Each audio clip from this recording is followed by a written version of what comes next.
Fala galera, tudo bem? Aqui com vocês é o professor Rafael Carlos, de Sociologia, da plataforma Gonçalves Dias. E nessa videoaula de hoje, a gente vai tratar do seguinte assunto: a Sociologia de Max Weber, parte 2. Exatamente, essa é a aula que complementa as ideias do Max Weber. Então vamos ficar atento para a gente não perder nenhum detalhe desse conteúdo, e a gente vai começar a aula de hoje falando sobre os tópicos. Nós temos 4 tópicos nessa videoaula. Antes de eu falar para ti quais são os tópicos, faz o seguinte: pega logo teu caderno, caneta, lápis, tudo que você precisar para anotar as dicas desse conteúdo que eu vou trabalhar contigo na aula de hoje, beleza? Então olha só, aproveita aí, já copia os tópicos para ninguém se perder na aula de hoje, para ficar tudo direitinho, tudo bem esquematizado. Primeiro tópico, a gente vai tratar das relações de poder. Tópico 1, as relações de poder. No segundo tópico, vamos falar dos 3 tipos de dominação. No terceiro tópico, o Estado, segundo Weber. E no último tópico, a gente vai se referir à obra mais importante da teoria weberiana, chamada A Ética Protestante e o Espírito do Capitalismo. Combinado? Então esses são os 4 tópicos que iremos trabalhar na aula de hoje. Vamos começar a aula falando sobre as relações de poder. O nosso protagonista da aula de hoje, o Max Weber, ele considera que as relações de poder são resultantes das próprias relações sociais. Como no dia a dia a gente se relaciona na família, na escola, na vizinhança, né, na igreja, essas relações que a gente estabelece entre nós, elas geram as relações de poder. Portanto, para ele, o poder é algo relacional. Por que o poder é relacional? Porque ele é resultante das relações sociais, como eu disse ainda há pouco. Poder, para Weber, é a probabilidade, copia isso aí, poder é a probabilidade de obter obediência em determinada relação social.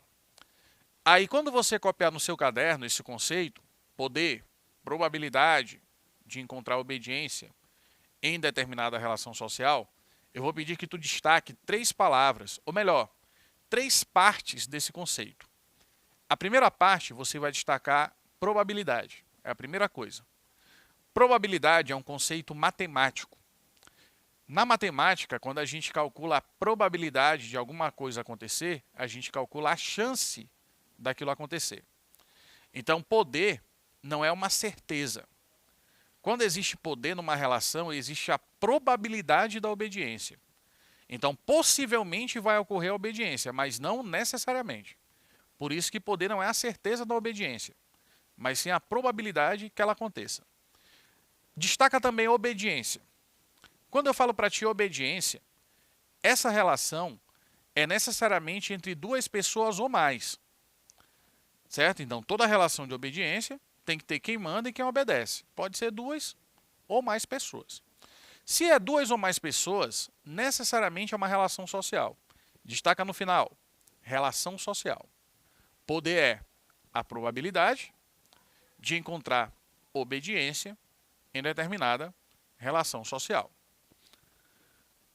As relações de poder, elas podem ocorrer tanto de maneira legítima quanto de maneira ilegítima. Por exemplo, é muito comum na relação entre irmãos, se você tem irmão, irmã, você sabe disso, que se estabeleça às vezes uma relação de obediência através da ameaça ou da chantagem. Quando seu irmão sabe que você fez alguma coisa errada e ameaça contar isso para o seu pai e para sua mãe, e para que isso não aconteça, ele fica te dando ordens e você fica obedecendo com medo do castigo. Essa relação é ilegítima, porque ela se fundamenta na ameaça, na chantagem, numa coisa que não é socialmente correta ou aceita como adequada. Agora, a autoridade que teu pai e tua mãe têm sobre você é uma autoridade que é legitimada pelos costumes, pela tradição social, pela instituição familiar e pelas leis também, segundo o Código Civil. Então você tem a ideia de que algumas relações de poder, elas têm legitimidade, mas outras não.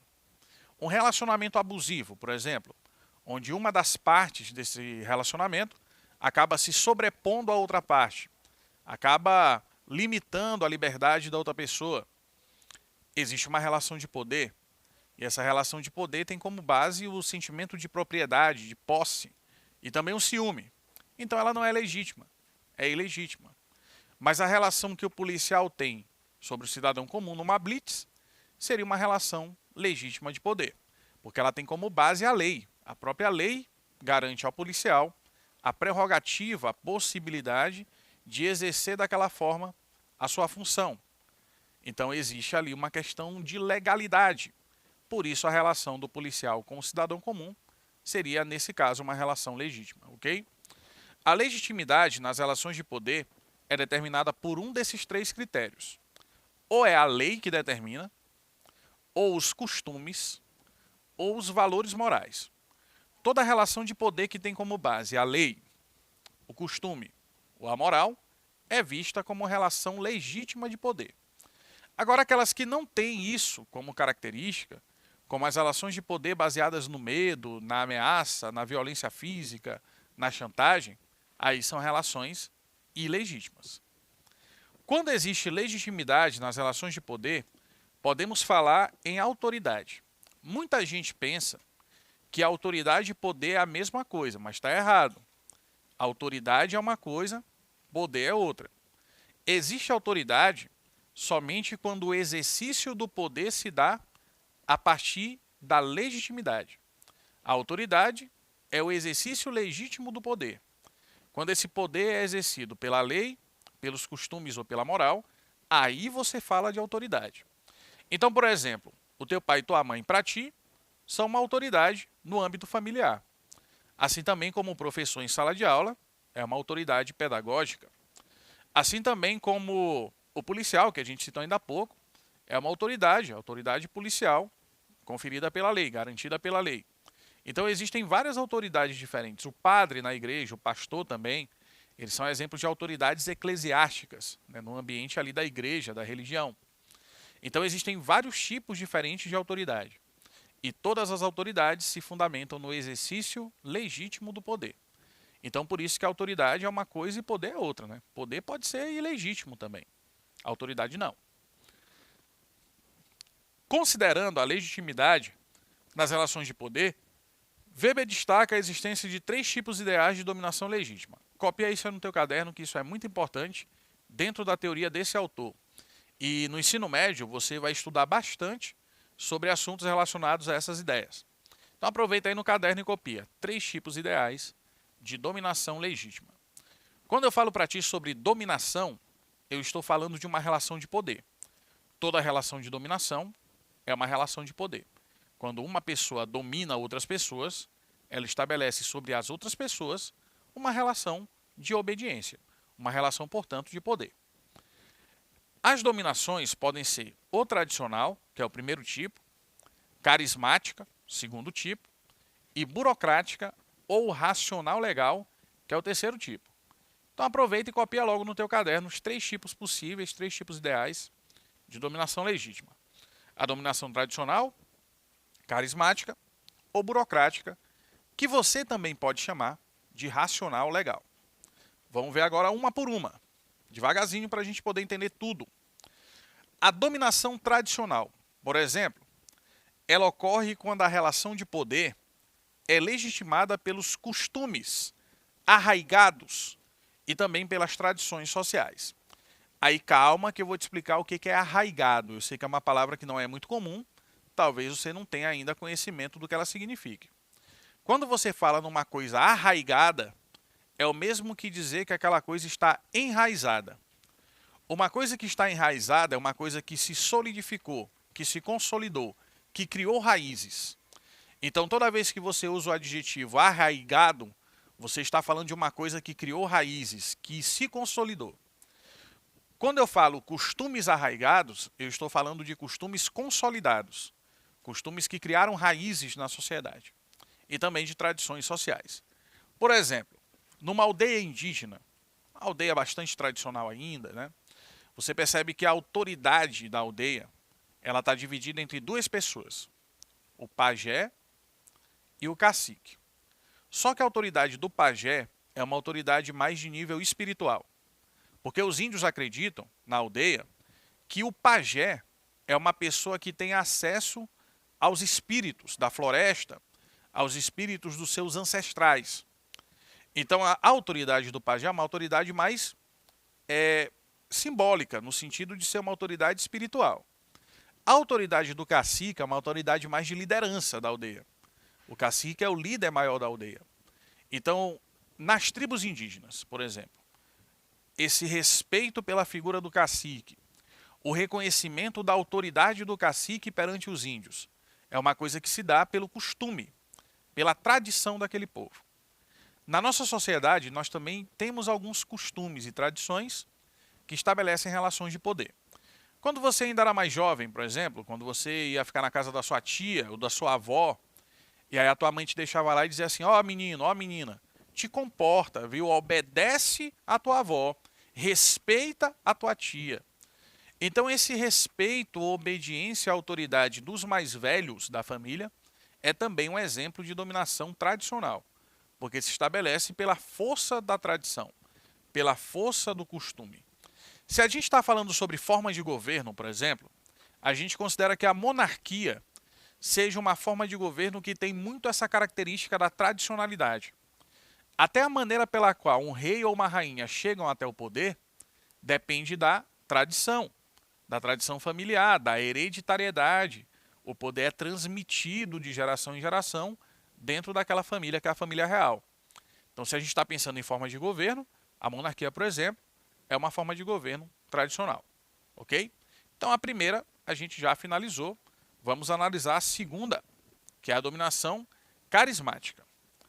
A dominação carismática ocorre, atenção para esse critério, ocorre devido à crença dos liderados nas qualidades e capacidades extraordinárias de seu líder, que exerce a dominação através do carisma. Carisma é uma qualidade da pessoa. Algumas pessoas têm, outras não. As pessoas que têm essa qualidade do carisma, ela pode utilizá-la também numa relação de poder, numa relação de dominação. E essa relação chamada carismática, ela tem muito mais a ver com a crença das pessoas que são dominadas do que realmente com as qualidades de quem domina. Então, o critério da dominação carismática tem a ver com isso. A crença dos liderados nas qualidades e capacidades extraordinárias que o seu líder provavelmente tem, ou pretensamente tem. Não que ele as tenha de verdade, mas acredita-se que ele tem essas qualidades. O campo da política é um campo muito fértil para que isso aconteça. Essa liderança carismática de um candidato, de um político, em relação a seus eleitores, aos seus seguidores fiéis. No caso da história do Brasil, por exemplo, a gente tem, na Guerra de Canudos, uma figura ali que liderava o povo no Arraial de Canudos, que é a figura do Antônio Conselheiro, considerado por muitos um profeta, né? Alguém que tinha ali quase que uma visão de mundo, um atributo, uma qualidade de ser um Messias, uma coisa messiânica, profética, e que muitos ali em Canudos acreditavam nele como uma liderança, como uma pessoa que tinha qualidades espetaculares, extraordinárias, né? Além do comum. E essa crença das pessoas do Arraial de Canudos na figura do conselheiro acabou tornando o Antônio Conselheiro uma liderança do tipo carismática naquele contexto, lá no Arraial de Canudos, durante a Guerra de Canudos, no final do século XIX. Outro exemplo, a mitificação de líderes políticos que acontecem em regimes totalitários ou populistas de governo. Se a gente está pensando em formas de governo, de novo, assim como a gente falou da monarquia ser tradicional, o totalitarismo, o populismo são exemplos de regimes de governo onde você tem essa exaltação da figura do líder político. No Brasil, por exemplo, a gente tem a figura de Getúlio Vargas, durante os anos 30 e 40, como um líder populista também. Alguém que as pessoas acreditavam nele como alguém que tinha qualidades extraordinárias, que tinha capacidade de liderar o Brasil ao desenvolvimento, né? Então essa crença que existe muito no campo político também ergue lideranças carismáticas, segundo a teoria weberiana. Outro tipo de dominação é a dominação burocrática, também chamada de racional legal.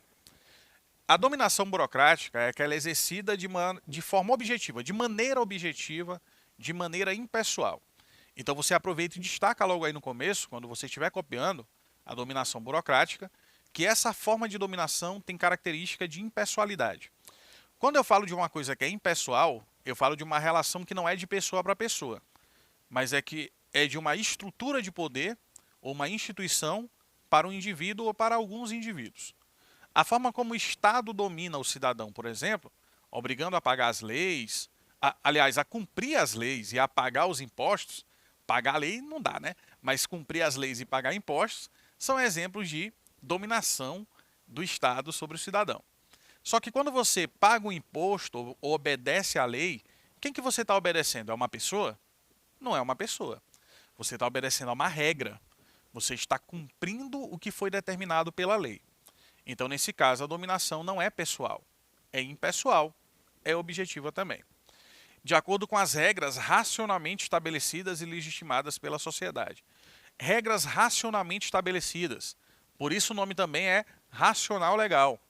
As regras são criadas racionalmente. São frutos de debate, de discussão. O poder legislativo, por exemplo, no Estado, no governo, é aquele responsável por criar as leis. E é fruto exatamente das deliberações, das conversas, dos debates que ocorrem nessas casas de governo, até que se chegue à formatação de uma lei. A dominação que o Estado exerce sobre os indivíduos, por exemplo, é um exemplo de dominação burocrática ou carismática. E no caso dos regimes políticos, das formas de governo, a democracia representativa contemporânea, que ocorre na maior parte dos países ocidentais, como o Brasil, por exemplo, é um exemplo de dominação burocrática, de acordo com as ideias weberianas. Certo? Então a gente percebeu aí a diferença entre os três tipos de dominação legítima, as três formas de exercício legítimos do poder, segundo Max Weber. Agora a gente vai caminhando para o final da nossa aula para falar sobre o quarto tópico. Aliás, tem ainda um detalhe no terceiro. Antes da gente ir para o quarto tópico, aproveita aí e copia a definição de Estado para Weber.